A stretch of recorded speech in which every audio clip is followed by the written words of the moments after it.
Movie time with Atiq में आप लोगों का स्वागत है। आज हम जिस फ़िल्म की कहानी को सुनने वाले हैं उस फिल्म का नाम है रॉ। ये मूवी साल 2016 में रिलीज़ हुई थी और ये एक फ्रेंच फिल्म है दोस्तों। इस मूवी को डायरेक्ट किया है जूलिया डुकोर्नाउ ने। तो चलिए पहले हम इसकी कहानी की ओर बढ़ते हैं, फिर इस मूवी को मैं रेटिंग दूँगा। तो जस्टिन नामक एक लड़की जिसको एक जानवरों का डॉक्टर बनना था, वो अपना कॉलेज लाइफ की शुरुआत उसी कॉलेज से करती है जिस कॉलेज में उसकी बड़ी बहन एलेक्स पढ़ती है। और एक टाइम पे इसी कॉलेज में उसके माता पिता भी पढ़ते थे। हॉस्टल में पहली रात जस्टिन अपने रूममेट एड्रियन से मिलती है जो कि एक गे था। और तभी अचानक रूम में काफ़ी सारे सीनियर्स आ जाते हैं और उन दोनों के साथ साथ हर एक बच्चों को रूम से बाहर निकाल देते हैं और उन्हें रेंगते हुए एक जगह लेके जाते हैं जहाँ पे पार्टी हो रही थी। एक्चुअली ये पार्टी फ्रेशर्स के लिए ही स्पेशली ऑर्गेनाइज़ की गई थी दोस्तों।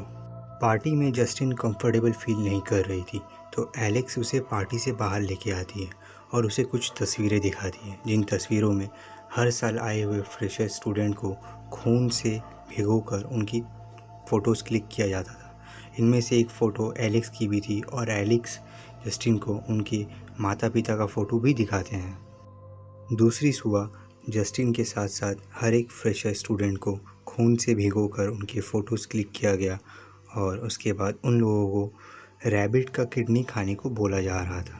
तब जस्टिन ये बताती है कि वो एक वेजिटेरियन है। उसने बचपन से लेके अभी तक कभी भी नॉनवेज को हाथ नहीं दिया। तब एलेक्स आती है जो कि एक वेजिटेरियन थी, बट एलेक्स जस्टिन के सामने खुद रैबिट के 2 किडनी खा लेती है और वो ज़ोर ज़बरदस्ती जस्टिन को भी खिला देती है, जिसके कारण जस्टिन को काफ़ी ज़्यादा इचिंग होती है और रात को वो ये रियलाइज़ करती है कि उसके पूरे बॉडी में रैशेस पड़ गए हैं। वो ये चीज़ डॉक्टर को भी दिखाती है, तो डॉक्टर उसे ये बताती है कि शायद उसे फूड पॉइजनिंग हुआ है और डॉक्टर उसे एक क्रीम भी लगाने को एडवाइस करती है। दूसरे दिन से जस्टिन को नॉनवेज खाने का मन कर रहा था, तो वो एड्रियन के साथ एक गैस स्टेशन जाती है जहाँ पर उसे नॉनवेज खाते हुए कोई और ना देखे, लेकिन इससे उसका मन नहीं भरता। तो वो हॉस्टल आकर एक कच्चा मीट फ्रिज से बाहर निकालकर खाना शुरू कर देती है। और सिर्फ इतना ही नहीं, टीचर्स से बात करने के दौरान वो अपने बाल चिबा रही थी, जिसके कारण उल्टी करते वक्त उसके मुंह से बालों का गुच्छा निकल रहा था। एक रात जस्टिन एलेक्स के साथ थी और उसे उसके कमरे में वही सेम क्रीम दिखता है जो क्रीम उसे डॉक्टर ने यूज़ करने को दिया था, बट जस्टिन एलेक्स को कुछ भी नहीं बोलती।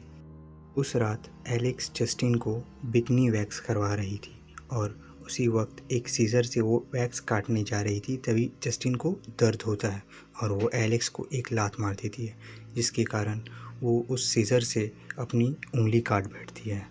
अपनी कटी हुई उंगली देखकर एलेक्स बेहोश हो जाती है और जस्टिन डॉक्टर को कॉल करती है। उसके बाद जस्टिन एलेक्स की उंगली थोड़ी देर गौर से देखने के बाद उसे खाना शुरू कर देती है। जब एलेक्स को होश आता है तो वो जस्टिन को देखती है कि वो उसकी उंगली चबा रही है, जिसके कारण एलेक्स बिल्कुल शॉक्ड हो जाती है। दूसरी सुबह एलेक्स जस्टिन को एक सुनसान रोड पे लेके जाती है और वहाँ पर एक कार के सामने कूदकर उस कार की एक्सीडेंट करवा देती है और उसके बाद कार में बैठे आदमी को वो चबाना शुरू कर देती है। ये देखकर जस्टिन को ये तो समझ में आ जाता है कि उसकी बहन भी बिल्कुल उसी की तरह मीट और ब्लड के पीछे पागल है, लेकिन उस वक्त जस्टिन एलेक्स को रोकती है। अब धीरे धीरे जस्टिन को मीट के लिए तलब और एड्रियन के लिए लस्ट बढ़ रहा था। एक रात जस्टिन एड्रियन के साथ मेकआउट करती है और मेकआउट के दौरान वो एड्रियन को काटना शुरू कर देती है। तभी जस्टिन को इस बात का रियलाइज़ होता है और वो एड्रियन को छोड़कर ज़ोर से अपने हाथ में दाँत काटती है, जिसके कारण उसके हाथ से खून निकलना शुरू हो जाता है और वो उस खून को पीकर रिलैक्स फील करती है। एड्रियन को ये चीज़ काफ़ी अजीब लगती है, इसीलिए एड्रियन जस्टिन को उसी की हाल पर छोड़ देता है। एक दिन एक पार्टी में जस्टिन काफ़ी ज़्यादा इंटॉक्सिकेटेड हालत में थी। तभी उसकी बहन आकर उसे एक मॉग में लेके जाती है और वहाँ पर वो एक लाश को खाने के लिए जस्टिन को ललचाती है। वहाँ पर जस्टिन बिल्कुल जानवरों जैसा बिहेव कर रही थी और उसकी बहन इस पूरे सिचुएशन का वीडियो उठाकर कॉलेज में फैला देती है। इस सारी घटना के बारे में जस्टिन को एड्रियन से पता चलता है तब जस्टिन एलेक्स के साथ हाथापाई करना शुरू कर देती है और हाथापाई के दौरान वो दोनों एक दूसरे को जानवरों की तरह काटना भी शुरू कर देते हैं। बट जल्दी ही दोनों बहनें शांत हो जाती है और रात को एलेक्स जस्टिन की मरहम पट्टी भी करती है। उस रात जस्टिन एड्रियन के साथ सोती है, लेकिन दूसरी सुबह जब जस्टिन उठने के बाद एड्रियन को छूती है तो उसके हाथों पर खून लगता है। इसके बाद जस्टिन को ये समझ में आता है कि एड्रियन अब मर चुका है और उसके पाँव को किसी ने गंदा तरीके से चबा के खाया है और उसकी बैक पे किसी ने स्की पोल घुसा के उसे मार दिया है। दूसरे रूम में उसे एलेक्स मिलती है जिसके मुंह पे खून लगा हुआ था। तभी जस्टिन को ये समझ में आ जाता है कि एड्रियन को मार के खाने वाला एलेक्स ही है। पहले जस्टिन एलेक्स को मारने की सोचती है, बट वो उससे काफ़ी प्यार करती थी, तो इसीलिए वो उसे मारती नहीं है, उल्टा उसे नहलाकर उसके सारे खून को साफ करती है। कुछ दिनों बाद हम ये देखते हैं कि एलेक्स अब जेल में है और दोनों बहनों के बीच बिल्कुल भी अनबन नहीं थी। वो दोनों काफ़ी एक साथ कंफर्टेबल थे। जस्टिन भी अब स्कूल से निकाल दी गई है, वो घर पे ही रहती है। घर पे जस्टिन को उसके डैड ये बताते हैं कि कॉलेज में जो कुछ भी हुआ उसके लिए ना तुम जिम्मेदार हो, ना ही तुम्हारी बहन एलेक्स जिम्मेदार है।